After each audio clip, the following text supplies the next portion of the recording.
પશુપાલક મિત્રો, શું તમે ક્યારેય વિચાર્યું છે કે એક જ ગામમાં સરખો ઘાસચારો, સરખું પાણી અને સરખી જાતની ગાય હોવા છતાં કોઈની ગાય 7 થી 8 લીટર દૂધ આપે અને તમારી માત્ર 3 થી 4 લીટર? તો તેનો ભેદ માત્ર નસીબમાં નથી, પણ સાચી માહિતી, યોગ્ય ખોરાક અને રોજની થોડી શિસ્તમાં છુપાયેલો છે. આશીર્વાદ એગ્રોસરા ચેનલમાં તમારું હાર્દિક સ્વાગત છે. આજના આ ખાસ વિડીયોમાં આપણે જાણીશું ગાય અને ભેંસમાં દૂધનું ઉત્પાદન, ફેટ અને પશુની તંદુરસ્તી વધારવાના સોનાના 10 મહત્વપૂર્ણ સૂત્રો. આ સૂત્રોમાંથી ઘણા એવા છે જે તમે ખૂબ ઓછા ખર્ચે ઘરે પણ અમલમાં મૂકી શકો છો, અને જો યોગ્ય રીતે અપનાવશો તો ધીમે ધીમે દૂધમાં વધારો, ફેટમાં સુધારો અને પશુ વધુ તંદુરસ્ત જોવા મળશે. સાથે સાથે પશુઓમાં કમજોરી, ખોરાક ઓછો ખાવાની સમસ્યા અને વારંવાર બીમાર પડવાની તકલીફ પણ ઘટી શકે છે. તેથી આ વિડીયો છેલ્લે સુધી જરૂર જોતા રહેજો, કારણ કે અંતમાં હું તમને એક એવી ખાસ ટીપ પણ આપવાનો છું જે ઘણા અનુભવી પશુપાલકો વર્ષોથી ઉપયોગમાં લે છે. અને જો પશુપાલન અને ખેતી વિષયક આવી જ ઉપયોગી માહિતી મેળવવી હોય તો આશીર્વાદ એગ્રોસરા ચેનલને લાઇક, શેર અને સબસ્ક્રાઇબ કરવાનું ભૂલતા નહીં. હવે સૌથી પહેલા એક ખૂબ જ મહત્વની વાત સમજી લઈએ. જ્યારે ગાય અથવા ભેંસ બચ્ચું આપે છે ત્યાર પછીના પહેલા 45 દિવસ તેના જીવનના સૌથી મહત્વપૂર્ણ દિવસો ગણાય છે. આ સમય દરમિયાન પશુના શરીરમાં દૂધ બનાવવાની પ્રક્રિયા ખૂબ ઝડપથી ચાલતી હોય છે. જો આ સમયમાં યોગ્ય ખોરાક, પૂરતું પાણી અને સારી સંભાળ આપવામાં આવે તો પશુ પોતાની સંપૂર્ણ ક્ષમતા મુજબ વધુ દૂધ આપે છે. આ સમયને જ પશુપાલનની ભાષામાં પીક દૂધ ઉત્પાદન સમય કહેવામાં આવે છે.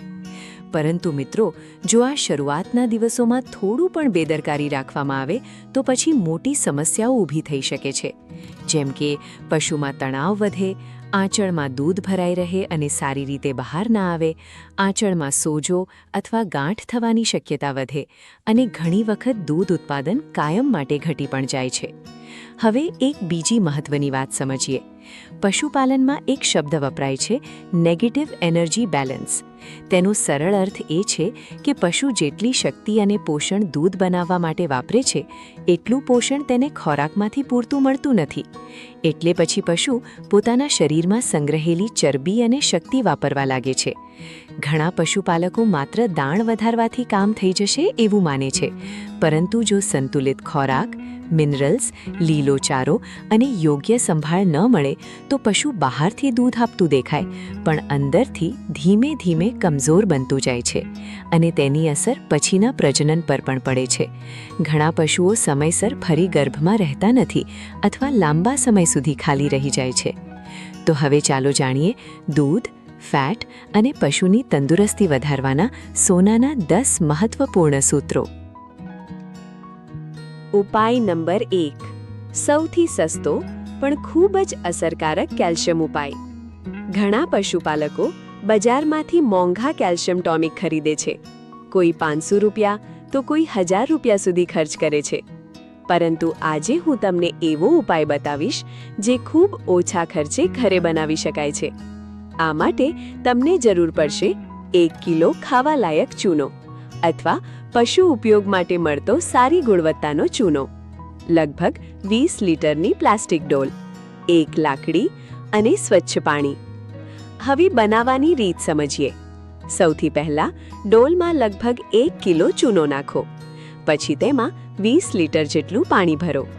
હવે લાકડીની મદદથી આ મિશ્રણને 4 થી 5 મિનિટ ધીમે ધીમે હલાવો. હલાવવાથી ચૂનો સારી રીતે પાણીમાં ભળી જાય છે. ત્યાર પછી આ ડોલને આખી રાત શાંતિથી ઢાંકીને મૂકી દો. સવારે તમે જોશો કે નીચે સફેદ કણો બેસી ગયા હશે અને ઉપરનું પાણી એકદમ પારદર્શક દેખાશે. ઉપરનું આ સ્વચ્છ પાણી જ ઉપયોગમાં લેવાનું છે. નીચે બેઠેલો કચરો અથવા જાડો ભાગ પશુને આપવાનો નથી. હવે પ્રશ્ન આવે કે પશુને કેટલું આપવું? સામાન્ય રીતે લગભગ 300 થી 500 મિલી જેટલું ઉપરનું પાણી દાણમાં અથવા પીવાના પાણીમાં ભેળવી આપી શકાય. પરંતુ મિત્રો, વધારે માત્રામાં આપવું યોગ્ય નથી અને જો પશુને કોઈ ખાસ બીમારી હોય તો પશુ ચિકિત્સકની સલાહ જરૂર લેવી. હવે સમજીએ કે આથી ફાયદો શું થાય। કેલ્શિયમ પશુના શરીર માટે ખૂબ જરૂરી તત્વ છે। ખાસ કરીને બચ્ચું આપ્યા પછી દૂધ સાથે શરીરમાંથી ઘણું કેલ્શિયમ બહાર નીકળી જાય છે। જો સમયસર પૂરતું કેલ્શિયમ ન મળે તો પશુ કમજોર બનવા લાગે છે। ઘણી વખત આંચળની સમસ્યા, પગમાં નબળાઈ, ખોરાક ઓછો ખાવું અથવા દૂધ ઘટવાની તકલીફ પણ જોવા મળે છે। એટલે યોગ્ય માત્રામાં કેલ્શિયમ આપવાથી પશુ વધુ તંદુરસ્ત રહેવામાં મદદ મળે છે। દૂધ ઉત્પાદન અને શરીરની શક્તિ જાળવવામાં પણ સહાય મળે છે। અને સૌથી મોટી વાત, આ ઉપાય ખૂબ ઓછા ખર્ચે ઘરે તૈયાર થઈ જાય છે। મિત્રો, જો તમને આ માહિતી ઉપયોગી લાગી રહી હોય તો વિડીયોને એક લાઈક જરૂર કરજો, કારણ કે તમારો એક લાઈક અમને ખેતી અને પશુપાલન વિષયક આવી જ ઉપયોગી માહિતી તમારા સુધી પહોંચાડવા પ્રેરણા આપે છે। અને આ વિડીયો બીજા પશુપાલક મિત્રો સુધી પણ જરૂર શેર કરજો। કદાચ તમારી એક શેરથી કોઈ પશુપાલકનો ખર્ચ ઘટી જાય અથવા દૂધ ઉત્પાદન વધી જાય। ઉપાય નંબર 2 અને 3, પાણી અને લીલો ચારો।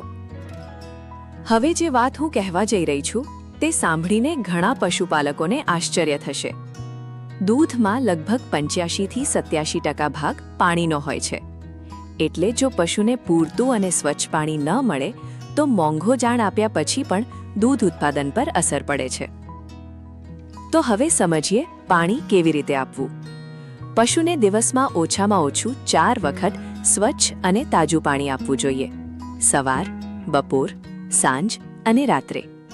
ખાસ કરીને ઉનાળામાં પશુના શરીરમાં પાણીની જરૂરિયાત વધુ વધી જાય છે, તેથી ગરમીના દિવસોમાં 5 થી 6 વખત પાણી આપવું વધુ સારું રહે છે। ખૂબ ગરમી હોય ત્યારે પશુ ચિકિત્સકની સલાહ મુજબ થોડું મીઠું અથવા મિનરલ મિશ્રણ પણ આપી શકાય, જેથી શરીરમાં પાણી અને ક્ષારનું સંતુલન જળવાઈ રહે। ઘણા લોકો કહે છે કે આ તો સામાન્ય વાત છે, પરંતુ હકીકતમાં ઘણા પશુઓને સમયસર પૂરતું પાણી મળતું જ નથી, અને તેની સીધી અસર દૂધ, ફેટ અને પશુની તંદુરસ્તી પર પડે છે। હવે વાત કરીએ ઉપાય નંબર 3, લીલો ચારો। લીલો ચારો પશુ માટે કુદરતી શક્તિનો સૌથી મોટો સ્ત્રોત છે। તેમાં વિટામિન, મિનરલ્સ, ફાઇબર અને પાચન માટે જરૂરી તત્વો ભરપૂર હોય છે। જો પશુને સંતુલિત માત્રામાં સારો લીલો ચારો મળે તો દૂધ અને ફેટ બંનેમાં સુધારો જોવા મળી શકે છે। સામાન્ય રીતે પશુના વજન પ્રમાણે રોજ પૂરતો ચારો આપવો જરૂરી છે, અને કુલ ખોરાકમાં સારો ભાગ લીલા ચારાનો હોવો જોઈએ। ખાસ કરીને રજકો, મકાઈ, જવ, લૂસર અથવા મગફળીનો લીલો ચારો ખૂબ ઉપયોગી ગણાય છે। સારી ગુણવત્તાનો લીલો ચારો આપવાથી ઘણી વખત વધારાના દાણની જરૂરિયાત પણ ઘટે છે, એટલે પશુને પોષણ પણ સારું મળે અને ખર્ચમાં પણ બચત થાય। એટલે મિત્રો, પાણી અને લીલો ચારો, આ 2 વસ્તુઓને ક્યારેય સામાન્ય ન માનતા। ઘણી વખત દૂધ વધારવાનો સૌથી મોટો ભેદ અહીં છુપાયેલો હોય છે। ઉપાય નંબર 4, ગોળ, વરિયાળી અને જીરાનું ખાસ મિશ્રણ। હવે ઘણા લોકો વિચારશે કે આ તો રસોડામાં વપરાતી વસ્તુઓ છે, પરંતુ મિત્રો, પશુપાલનમાં પણ આ વસ્તુઓનો યોગ્ય ઉપયોગ ખૂબ ફાયદાકારક બની શકે છે। ખાસ કરીને પાચન, શરીરની શક્તિ અને ગરમીના તણાવને ઓછું કરવામાં। સૌથી પહેલા વાત કરીએ ગોળની। ગોળ પશુ માટે કુદરતી ઊર્જાનો સારો સ્ત્રોત માનવામાં આવે છે। તેમાં આયર્ન, મિનરલ્સ અને શરીરને તાત્કાલિક શક્તિ આપતા તત્વો હોય છે। સામાન્ય રીતે લગભગ 200 થી 250 ગ્રામ જેટલો ગોળ પશુને આપી શકાય। હવે વાત કરીએ વરિયાળીની। વરિયાળી શરીરને ઠંડક આપતી માનવામાં આવે છે। ખાસ કરીને ઉનાળામાં પશુમાં ગરમીના તણાવને ઘટાડવામાં મદદરૂપ થઈ શકે છે। સાથે સાથે પાચન સુધારવામાં પણ મદદ કરે છે। લગભગ 40 થી 50 ગ્રામ જેટલી વરિયાળી પૂરતી રહે છે। હવે વાત કરીએ જીરાની। જીરું પાચન ક્રિયા માટે ખૂબ ઉપયોગી માનવામાં આવે છે। ખોરાક સારી રીતે પચાવવામાં અને પેટ સંબંધિત તકલીફ ઓછી કરવામાં મદદ કરે છે। સામાન્ય રીતે 40 થી 50 ગ્રામ જેટલું જીરું પૂરતું રહે છે। હવે આ મિશ્રણ બનાવવાની રીત સમજીએ। વરિયાળી અને જીરાને થોડા કલાક પાણીમાં પલાળી દો, ત્યાર પછી તેને હળવું કૂટી અથવા પીસી લો। હવે તેમાં ગોળ ભેળવી દો અને આ મિશ્રણને ઠંડુ થયા પછી પશુને આપો। ખૂબ ગરમ સ્થિતિમાં આપવું ટાળવું। આ મિશ્રણથી પશુનું પાચન સુધારવામાં, ખોરાક પ્રત્યે રસ વધવામાં અને શરીરને શક્તિ મળવામાં મદદ મળી શકે છે. ખાસ કરીને ઉનાળામાં પશુને વધુ આરામદાયક અનુભવ થાય છે અને ઘણા પશુપાલકોના અનુભવ પ્રમાણે નિયમિત અને સંતુલિત ઉપયોગથી દૂધ ઉત્પાદન પર પણ સારો અસર જોવા મળે છે. પરંતુ મિત્રો, કોઈ પણ વસ્તુ વધારે માત્રામાં આપવી યોગ્ય નથી. પશુની ઉંમર, વજન અને તંદુરસ્તી પ્રમાણે માત્રા રાખવી જરૂરી છે. અને જો પશુ ગર્ભાવસ્થામાં હોય અથવા કોઈ બીમારી હોય તો પશુ ચિકિત્સકની સલાહ જરૂર લેવી. ઉપાય નંબર 5. મેથીનો ખાસ ઘરગથ્થુ ઉપાય. હવે વાત કરીએ એવી વસ્તુની જે લગભગ દરેક ઘરની રસોઈમાં મળે છે, મેથી. ઘણા પશુપાલકો વર્ષોથી મેથીનો ઉપયોગ પશુની તંદુરસ્તી અને દૂધ ઉત્પાદન માટે કરતા આવ્યા છે. ખાસ કરીને પાચન સુધારમાં, શરીરને શક્તિ આપવા અને ખોરાક પ્રત્યે રસ વધારવામાં મેથી મદદરૂપ માનવામાં આવે છે. હવે આ ઉપાય બનાવવાની રીત સમજીએ. સૌથી પહેલા લગભગ 50 ગ્રામ મેથી લો, તેમાં લગભગ 100 ગ્રામ જેટલો ગોળ ઉમેરો અને 1 લીટર જેટલું સ્વચ્છ પાણી લો. હવે આ બધું ધીમા તાપે 5 થી 10 મિનિટ સુધી ઉકાળો. જ્યારે 2 થી 3 ઉકળા આવી જાય ત્યારે ગેસ બંધ કરી દો. ત્યાર પછી આ મિશ્રણને થોડું ઠંડુ થવા દો અને હળવું ઠંડુ થાય પછી જ પશુને આપો. હવે સમજીએ કે આ ઉપાયથી ફાયદો શું થઈ શકે. ઘણા પશુપાલકોના અનુભવ પ્રમાણે આ મિશ્રણથી પશુનું પાચન સુધારવામાં મદદ મળે છે, ખોરાક પ્રત્યે રસ વધે અને શરીરને કુદરતી ઊર્જા પણ મળે છે.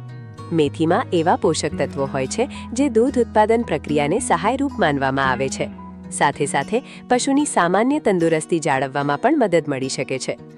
કેટલાક પશુપાલકો ગર્ભાવસ્થામાં પણ પશુ ચિકિત્સકની સલાહ મુજબ તેનો ઉપયોગ કરતા હોય છે, પરંતુ ગાભણ પશુમાં કોઈ પણ ઘરગથ્થુ ઉપાય સમજદારીથી અને મર્યાદિત માત્રામાં જ ઉપયોગ કરવો. મિત્રો, કોઈ પણ વસ્તુ વધારે માત્રામાં આપવી યોગ્ય નથી.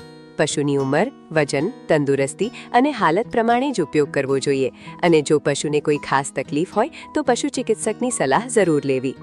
નિયમિત અને સંતુલિત સંભાળ રાખવામાં આવે તો થોડા સમય પછી પશુની તંદુરસ્તી અને દૂધ ઉત્પાદનમાં સારો ફેરફાર જોવા મળી શકે છે. ઉપાય નંબર 6. Bypass fat. હવે વાત કરીએ પશુપાલનના એક આધુનિક અને વૈજ્ઞાનિક ઉપાયની. ઘણા પશુપાલકો પશુને વધારે શક્તિ મળે માટે તેલ, ઘી અથવા ચરબીવાળો ખોરાક આપતા હોય છે. પરંતુ સામાન્ય ચરબી ઘણી વખત પશુના પ્રથમ પેટ એટલે કે રૂમેનમાં પાચન પ્રક્રિયાને અસર કરી શકે છે અને અહીંથી જ બાયપાસ ફેટનું મહત્વ શરૂ થાય છે. હવે પ્રશ્ન આવે કે બાયપાસ ફેટ શું છે? સરળ ભાષામાં કહીએ તો આ એક ખાસ પ્રકારની ચરબી છે જે રૂમેનમાં તૂટતી નથી, એટલે પશુના પાચનતંત્રમાં સીધું આગળ જઈને શરીરને ઊર્જા પૂરી પાડવામાં મદદ કરે છે. પશુપાલનની ભાષામાં તેને રૂમેન પ્રોટેક્ટેડ ફેટ પણ કહેવામાં આવે છે. હવે સમજીએ કે તેનો ફાયદો શું થાય. બાયપાસ ફેટ પશુને વધારાની ઊર્જા પૂરી પાડવામાં મદદ કરે છે, ખાસ કરીને બચ્ચું આપ્યા પછીના સમયમાં જ્યારે પશુને વધુ શક્તિની જરૂર હોય છે. ઘણા પશુપાલકોના અનુભવ પ્રમાણે યોગ્ય ઉપયોગથી દૂધમાં ફેટ ટકાવારી સુધારવામાં મદદ મળી શકે છે. સાથે સાથે પશુનું શરીર વધુ નબળું પડતું અટકાવવામાં પણ સહાય મળી શકે છે. હવે વાત કરીએ માત્રાની.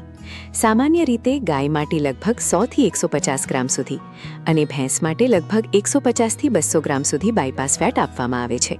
પરંતુ વધારે માત્રામાં આપવાથી વધારાનો ફાયદો થતો નથી, તેથી સંતુલિત માત્રા જ રાખવી. હવે ઘણા લોકો પૂછે છે કે આ ખર્ચાળ છે?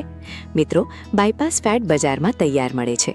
શરૂઆતમાં થોડો ખર્ચ લાગે, પરંતુ જો યોગ્ય રીતે ઉપયોગ કરવામાં આવે તો દૂધ અને ફેટમાં મળતા વધારાના ફાયદાથી તેનો સારો રિટર્ન મળી શકે છે. પરંતુ યાદ રાખજો, માત્ર બાયપાસ ફેટ આપવાથી જ બદલું બદલાઈ જતું નથી. તેની સાથે સંતુલિત દાણ, લીલો ચારો, પૂરતું પાણી અને સારી સંભાળ પણ એટલી જ જરૂરી છે.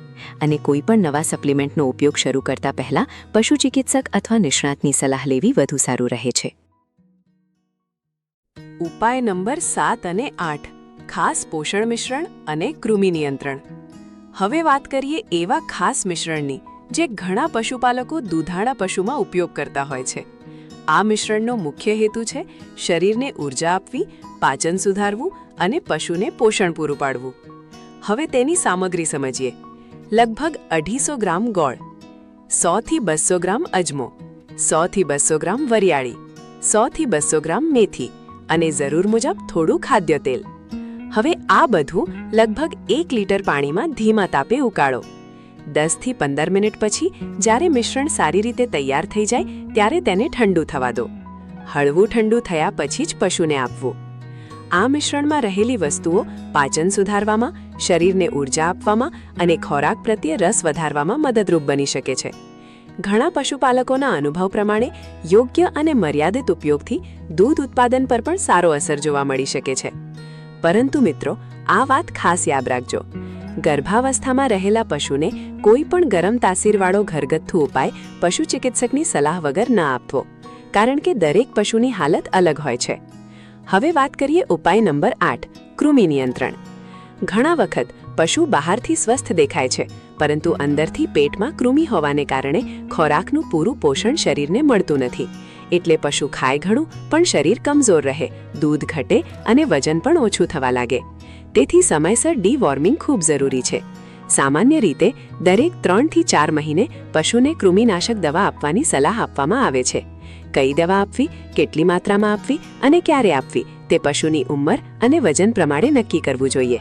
તેથી પશુ ચિકિત્સકની સલાહ લેવી સૌથી વધુ સુરક્ષિત રહે છે.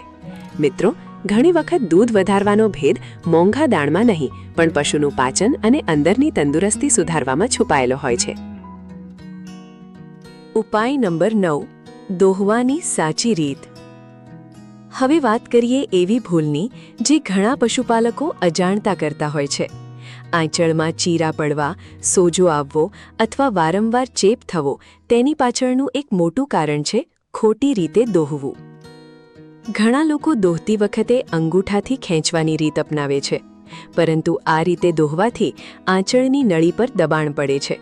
ધીમે ધીમે અંદર ઈજા, સોજો અને બેક્ટેરિયાનું સંક્રમણ થવાની શક્યતા વધે છે, અને પછી મસ્ટાઇટિસ જેવી ગંભીર સમસ્યા પણ થઈ શકે છે. તો હવે સમજીએ દોહવાની સાચી રીત. દોહતી વખતે આખી મુઠ્ઠીનો ઉપયોગ કરવો, એટલે દૂધને ધીમે અને સમાન દબાણથી બહાર કાઢવું. આ રીત આંચળ માટે વધુ સુરક્ષિત માનવામાં આવે છે. હવે જાણીએ દોહવાના 5 મહત્વપૂર્ણ પગલાં. પહેલું પગલું, દોહતા પહેલા આંચળને સ્વચ્છ પાણીથી સારી રીતે ધોવું.